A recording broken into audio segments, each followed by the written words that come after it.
حضرت موسیٰ علیہ السلام کے انتقال کے بعد بنو اسرائیل کی بہت ترقی ہوئی۔ اس کے بعد آہستہ آہستہ ان میں اختلاف پیدا ہو گئے اور اللہ تعالیٰ کے بتائے ہوئے صحیح راستے کو بھولتے گئے۔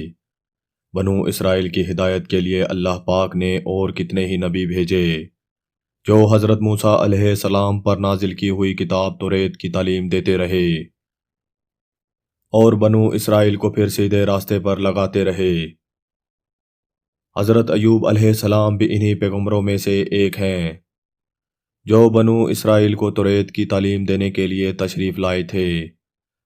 حضرت ایوب علیہ السلام اللہ تعالیٰ کے بڑے صابر پیغمبر گزرے ہیں۔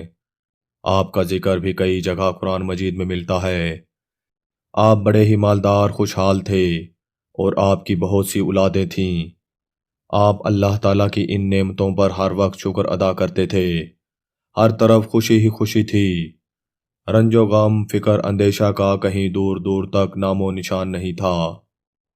آخر آپ کی آزمائش کا وقت آ گیا تاکہ اللہ تعالیٰ کے سچے بندوں کی نشانی رہتی دنیا تک قائم رہے اور صبر و شکر کی مثالیں ہمیشہ زندہ رہیں۔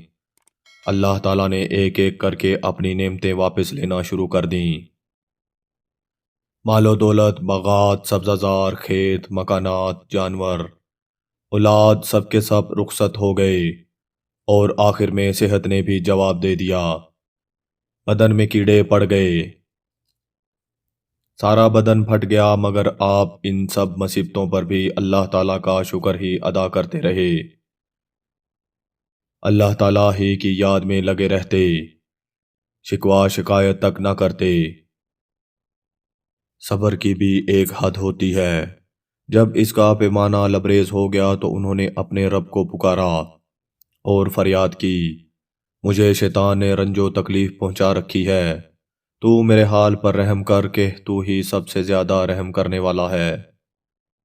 آخر اللہ تعالیٰ کو ان کے حال پر رحم آ گیا۔ اس نے حکم دیا کہ تم اپنے پاؤں سے زمین پر ٹھوکر مارو۔ ٹھوکر ماری تو ایک چشمہ نکلا۔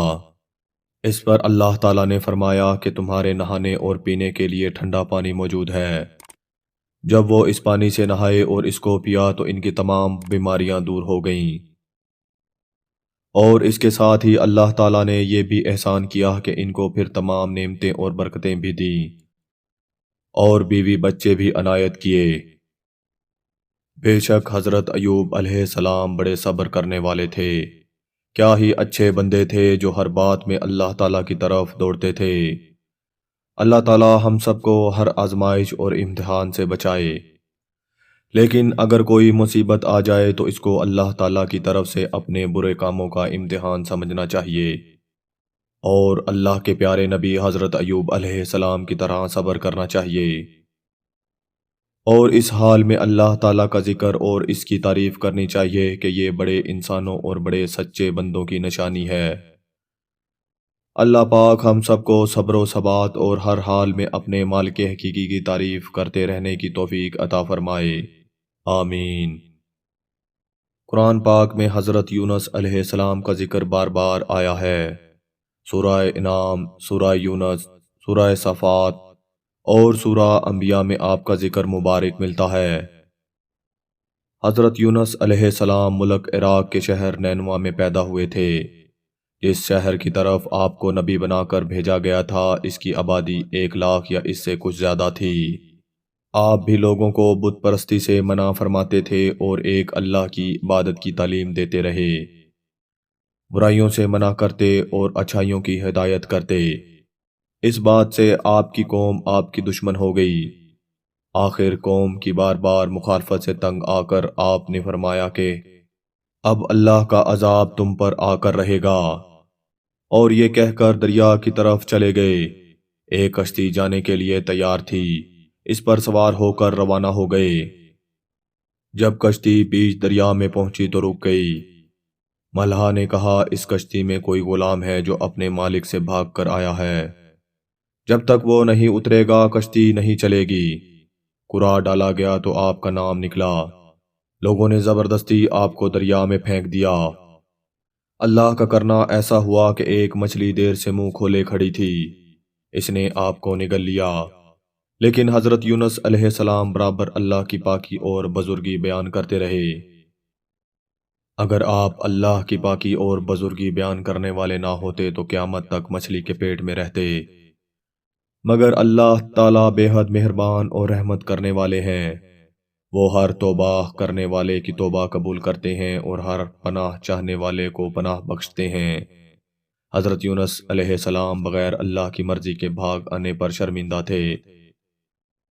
اللہ نے ان کو معاف کر دیا۔ عاجز آ کر اندھیرے میں پکار اٹھے، لا الہ الا انت سبحانک انی کنت من الظالمین۔ اے اللہ، تیرے سوا کوئی عبادت کے لائق نہیں، تو پاک ہے، میں نے اپنے اوپر ظلم کیا۔